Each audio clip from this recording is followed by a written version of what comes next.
Waouh, 10 suivants, j'ai la moyenne. Oh yeah!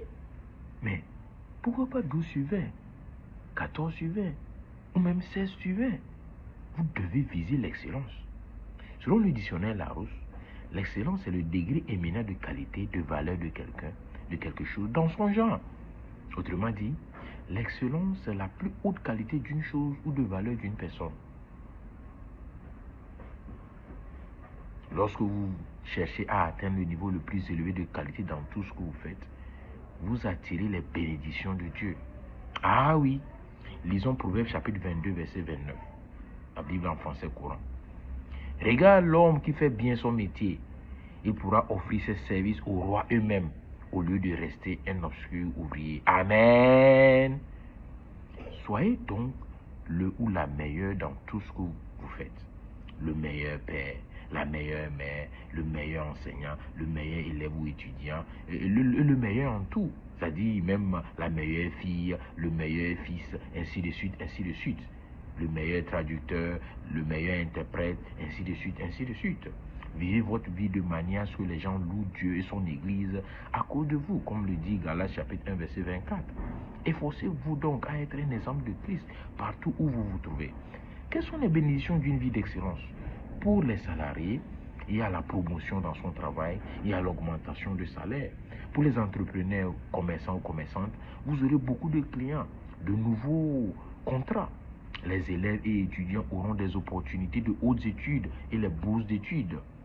Et de surcroît, Dieu sera fier de vous en tant que son enfant, car les gens vont le louer à cause de vous.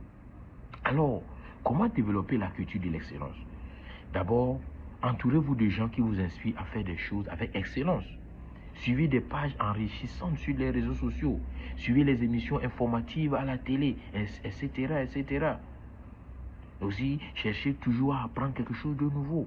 Ensuite, acceptez de nouvelles idées et approches de travail et de résolution de problèmes. Étudiants, prenez vos études au sérieux. Allez au cours régulièrement. Faites vos devoirs. Ayez un temps d'études personnelles. C'est comme ça il faut cultiver, il faut avoir la culture de l'excellence.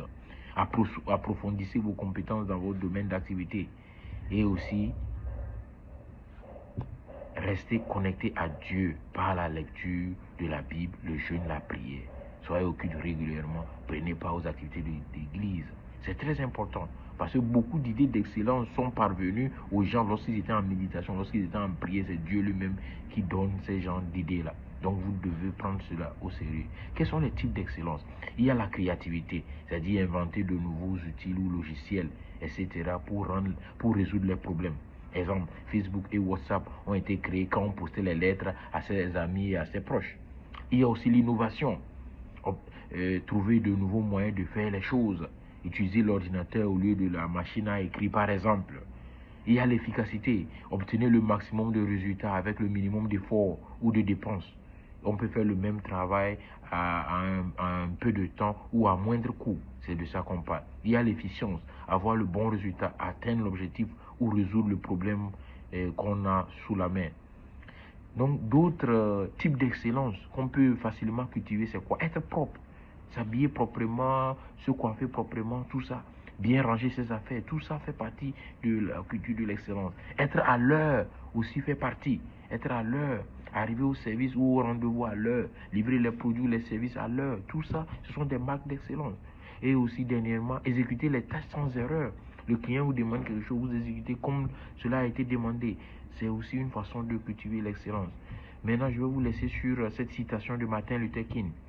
Si votre mission est d'être balayeur de rue, vous devez balayer les rues dans le même esprit que Michel-Ange lorsqu'il peignait ses toiles, que Beethoven lorsqu'il composait ses symphonies, que Shakespeare lorsqu'il écrivait ses drames. Vous devez balayer les rues d'une façon tellement parfaite que chaque passant puisse dire, ici, c'est un grand balayeur qui a travaillé. Il a bien accompli sa tâche. Martin Luther King. Soyez bénis au nom de Jésus. Bon début du mois d'août. Pour la prière et le conseil, veuillez contacter le pasteur d'ICA francophone Accra au plus 233 24 60 59 120. Jésus vous aime. Aimez-le en retour.